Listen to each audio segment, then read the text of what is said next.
নমস্কার, খবরের প্রথমে দেখে নেব সংবাদ শিরোনাম। বিচারের প্রথম দিনে সঞ্জয় রায়ের দাবি বিনীত গোয়েল তাকে ষড়যন্ত্র করে ফাঁসিয়েছেন।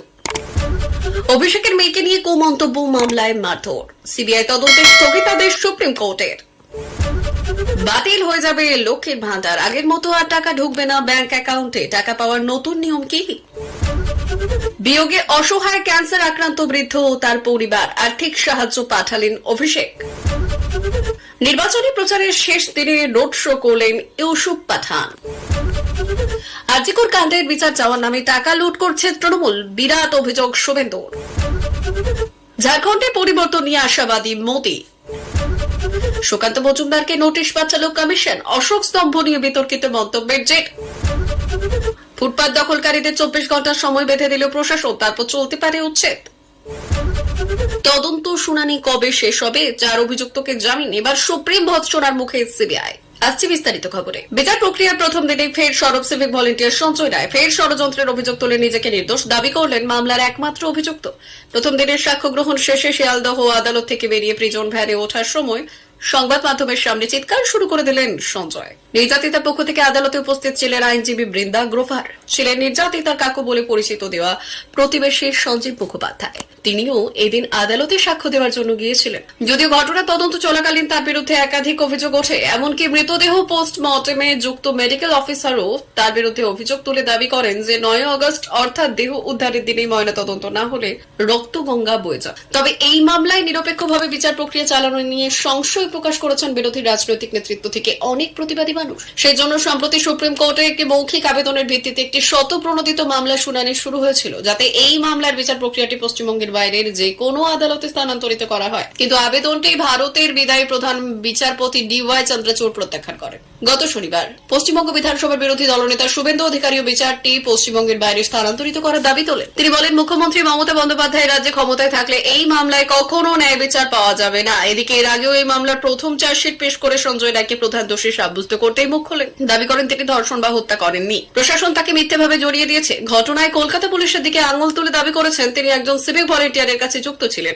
ঘটনার পর তার নিজের বিভাগীয় সহকর্মীরা তাকে এই বিষয়ে নীরব থাকার জন্য হুমকি দেন বলে দাবি করেছেন। অভিষেক বন্দ্যোপাধ্যায়ের মেয়ের বিরুদ্ধে কুরুচিকর মন্তব্য করে গ্রেপ্তার হয়েছিলেন 2 মহিলা। পুলিশি হেফাজতে তাদের বেধড়ক মারধর করা হয় বলে অভিযোগ। আর এই মামলায় সিবিআই তদন্তের নির্দেশ দিয়েছিল কলকাতা হাইকোর্ট। এই নির্দেশকে চ্যালেঞ্জ করে সুপ্রিম কোর্টে দ্বারস্থ হয়েছিল পরিবার। আরজিকরের ঘটনার প্রতিবাদে জমায়েত থেকে অভিষেক বন্দ্যোপাধ্যায়ের মেয়েকে ধর্ষণের হুমকি দেওয়ার ভিডিও ভাইরাল হয়, আর তার জন্য আর্থিক পুরস্কারের কথা বলা হয়েছে। যদিও সেই ভিডিও সত্যতা যাচাই করেনি আমাদের সংবাদ মাধ্যম। আর এই ঘটনার প্রেক্ষিতে 2 মহিলাকে গ্রেপ্তার করে পুলিশ। হেফাজতে তাদের উপর নির্যাতনের অভিযোগ ওঠে, জানিয়ে হাইকোর্টের দ্বারস্থ হন তারা। সিবিআই তদন্তের নির্দেশ দিয়েছিল একক এবং ডিভিশন বেঞ্চ। অন্যদিকে অভিযোগের তদন্তের জন্য 2 পুলিশ আধিকারিকের SET গঠন করেছিল রাজ্য। পাশাপাশি হাইকোর্টের নির্দেশ চ্যালেঞ্জ করে সুপ্রিম কোর্টের দ্বারস্থ হয়েছিল তারা। আর সেই মামলায় শীর্ষ আদালতের বিচারপতি সূর্যকান্ত এবং বিচারপতি উজ্জ্বল ভুয়ানের ডিভিশন বেঞ্চ সিবিআই তদন্তে অন্তর্বর্তী স্থগিতাদেশ দিল।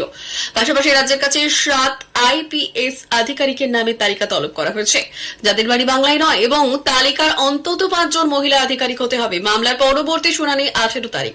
ওই দিন সেই রিপোর্ট জমা দিতে হবে আদালতে। এবার ওই তালিকা থেকে নতুন করে SET অর্থাৎ সিট গঠন করে এবং হবে শীর্ষ আদালত। বাতিল হয়ে যাবে সমস্ত লক্ষ্মীর ভান্ডার, কারো 1 টাকাও ঢুকবে না আর অ্যাকাউন্টে। কড়া নির্দেশ দিল রাজ্য সরকার। এবার থেকে বিপুল সংখ্যক মহিলার অ্যাকাউন্টে 8 টাকা ঢুকবে না, এমনই জানানো হয়েছে রাজ্য সরকারের তরফে। লক্ষ্মীর ভান্ডার পেতে হলে অবশ্যই কিছু নিয়ম মেনে চলতে হবে, নইলে বন্ধ হয়ে যাবে এই ফান্ডের টাকা। এই খাতে টাকা পেতে অবশ্যই স্বাস্থ্য সাথী কার্ড থাকতে হয়। টাকা পাওয়ার জন্য স্বাস্থ্য সাথী ও আধার কার্ডের জেরক্স জমা দিতে হয়। এই ছাড়াও ব্যাংক অ্যাকাউন্টের সঙ্গে আধার কার্ডের লিঙ্ক থাকতে হয়।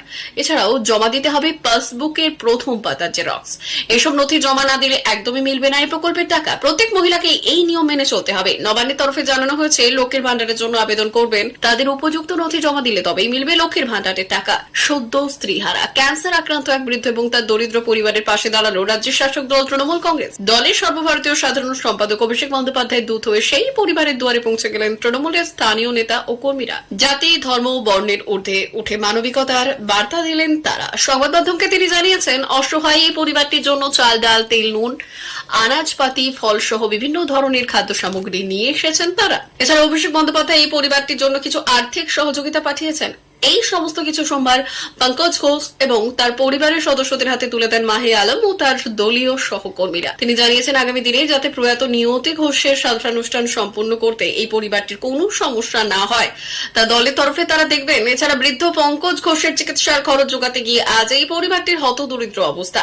তাই যখনই এই পরিবারের সদস্যদের কোনো প্রয়োজন হবে তিনিও তাদের দলের অন্য সদস্যরা ঘোষ পরিবারের পাশে থাকবেন বলেও প্রতিশ্রুতি দিয়েছেন মাহি আলম। শাসক দলের এহেন উদ্যোগে স্বাভাবিকভাবেই অত্যন্ত খুশি পঙ্কজ ঘোষ। তিনি এর জন্য নিজের কৃতজ্ঞতাও প্রকাশ করেছেন। প্রসঙ্গত একের পর এক দুর্নীতির অভিযোগ থেকে আজিকর কাণ্ড নানা নেতিবাচক কারণে ইদানিংকালে বারবার সংবাদ শিরোনামে উঠে এসেছে তৃণমূল কংগ্রেস ও তাদের নেতা কর্মীরা। এমনকি নিয়োগ দুর্নীতি মামলায় সিবিআই হাতে গ্রেপ্তার হতে হয়েছে এই বড়োয়ারি তৃণমূল বিধায়ক জীবন কৃষ্ণ সাহাকে। ওয়াকিবহাল মহলের একাংশের মতে এহেন প্রতিকূল প্রেক্ষাপটে এইভাবে স্থানীয় বাসিন্দাদের পাশে দাঁড়িয়ে তৃণমূল কংগ্রেস যে শুধুমাত্র শান্তি সম্প্রীতি ও মানুষের পাশে থাকার বার্তা দিচ্ছে তা নয়, সে সঙ্গে তৃণমূল স্তরে মানুষদের সঙ্গে দলের সম্পর্ক আরো মজবুত করছে। বাইরে থেকে কর্মী সমর্থক আনার অভিযোগ যেন পিছু ছাড়ছে না উপনির্বাচনে তৃণমূলের পাঠানো রোড শো এর আগেই সভায় জেলা সভাপতি। সোমবার রাজ্যে 6টি উপনির্বাচনের প্রচার অভিযানের শেষ দিন। আলিপুরদুয়ার জেলার মাদারিহাট বিধানসভা উপনির্বাচনে মূলত দ্বিমুখী লড়াই হচ্ছে রাজ্যে এবং কেন্দ্রীয় শাসক দলের মধ্যে।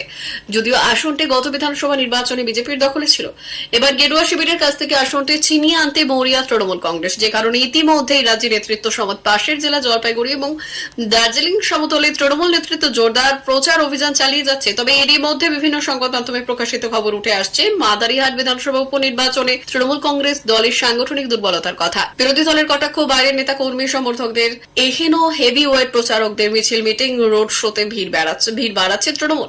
যদি সোমবার তৃণমূল সাংসদ ইউসুফ পাঠানের রোড শো শুরু হওয়ার আগেই আলিপুরদুয়ার জেলা তৃণমূল কংগ্রেস দলের সভাপতি প্রকাশ চিক বরাইককে বললেন, মাদারিহাট বিধানসভা উপনির্বাচনে তৃণমূলের জয় নিশ্চিত। আমরা অঞ্চল ভিত্তিক প্রচার করছি, স্থানীয় কর্মী সমর্থকদের নিয়ে বাইরে থেকে কোনো তৃণমূল কর্মী সমর্থক আনা হচ্ছে না। আজিকর কাণ্ডে ন্যায় বিচার চেয়ে পথে নেমেছেন সর্বস্তরের মানুষ। 9 অগস্টের নারকীয় ঘটনার পর জুনিয়র ডাক্তার থেকে শুরু করে রাজ্যের শাসক শিবিরও দোষীর ফাঁসির দাবি তুলেছে।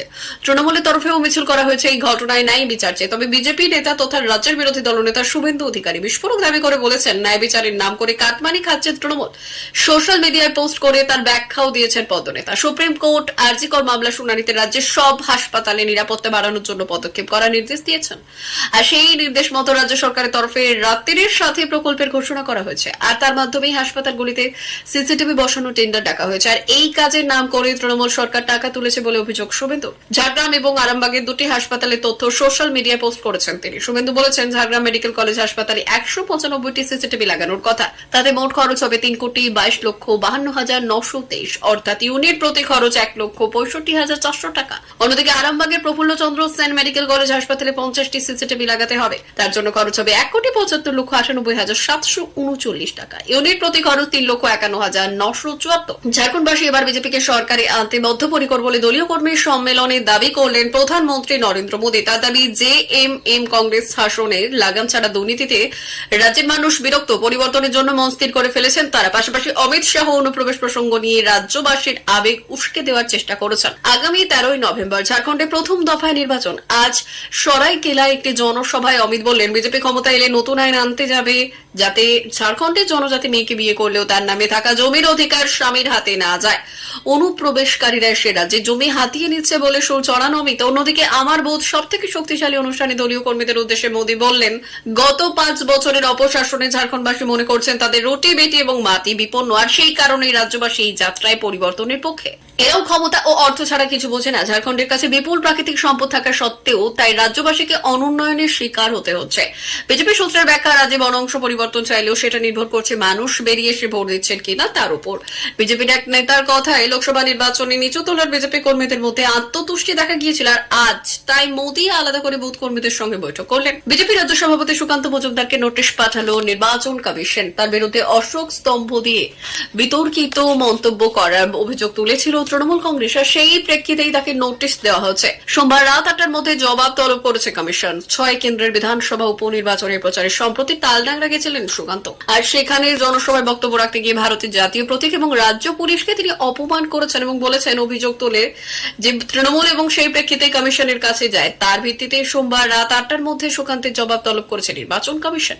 সুকান্তকে যে নোটিশ পাঠানো হয়েছে তাতে কমিশন স্পষ্ট উল্লেখ করেছে সোমবার রাত 8টার মধ্যে তাকে তার মন্তব্য নিয়ে যথাচিত উত্তর দিতে হবে, আর তিনি যদি কোনো উত্তর না দেন তাহলে ধরে নেওয়া হবে যে এই ব্যাপারে কিছুই বলার নেই, আর তখন কমিশনের পক্ষ থেকে যথাযথ ব্যবস্থা নেওয়া হতে পারে। আর যদি করতেই হয় তাহলে টুপি এবং ঘাড়ে যে অশোক স্তম্ভ থাকে তা খুলে হাওয়ায় চটি লাগিয়ে রাখুন। পাশাপাশি হুমকির সুরে তিনি এও বললেন, পুলিশ সরিয়ে দিলে তৃণমূল নামের দলটাই থাকবে না, 15 মিনিটে দলটা উঠে যাবে। আর তাই পুলিশকে তার পরামর্শ দিল, দালালি ছেড়ে উর্দের সম্মানে কাজ করো, না হলে পুলিশের ঝাঁটা ধরো। বহু চেষ্টা করেও আগরতলা শহরে যানজট মুক্ত করতে পারছে না আগরতলা পৌর নিগম এবং ট্রাফিক কর্মীরা। সোমবার সকালে আগরতলা পৌর নিগম, পরিবহন দপ্তর, পশ্চিম জেলা পুলিশ এবং ট্রাফিক কর্মীরা যৌথভাবে রাজধানীর মোটর স্ট্যান্ড এবং কামান চৌমুহনী এলাকায় অভিযান চালায়। স্থায়ীভাবে পার্কিং জোন দেখাতে না পারলেও রাস্তার একপাশে ট্রাফিক কর্মীরা ব্যবসায়ীদের পার্কিং জোন দেখিয়েছে।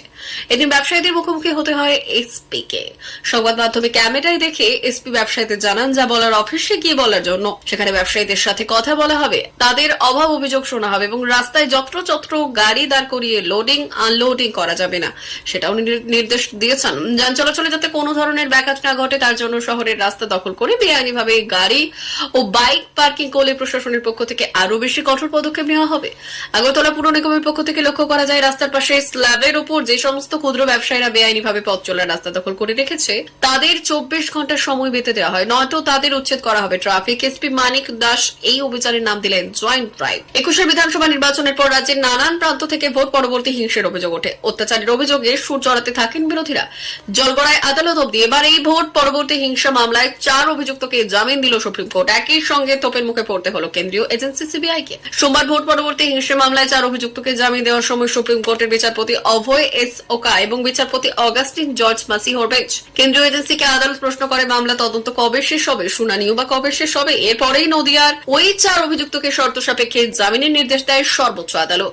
ওই 4 জনের আইনজীবী লিটন মিত্র এবং সৌভিক মিত্র বললেন, 3 বছরের বেশি সময় অতিক্রান্ত, তবে 73 জনের মধ্যে এখন অব্দি মাত্র 6 জনের সাক্ষ্য গ্রহণ করা হয়েছে। এবার এই নিয়ে সুপ্রিম তোপের মুখে পড়ল কেন্দ্রীয় এজেন্সি সিবিআই। উল্লেখ্য, 21 বিধানসভা নির্বাচনের পর রাজ্যের নানান প্রান্ত থেকে ভোট পরবর্তী হিংসার অভিযোগ ওঠে। বিরোধীদের তরফ থেকে অত্যাচারের অভিযোগ তোলা হয়। কলকাতা হাইকোর্টে একের পর এক মামলা দায়ের হতে থাকে। পরবর্তীতে ধর্ষণ, খুনের মতো ঘটনার তদন্তভার তুলে দেওয়া হয় সিবিআই এর হাতে।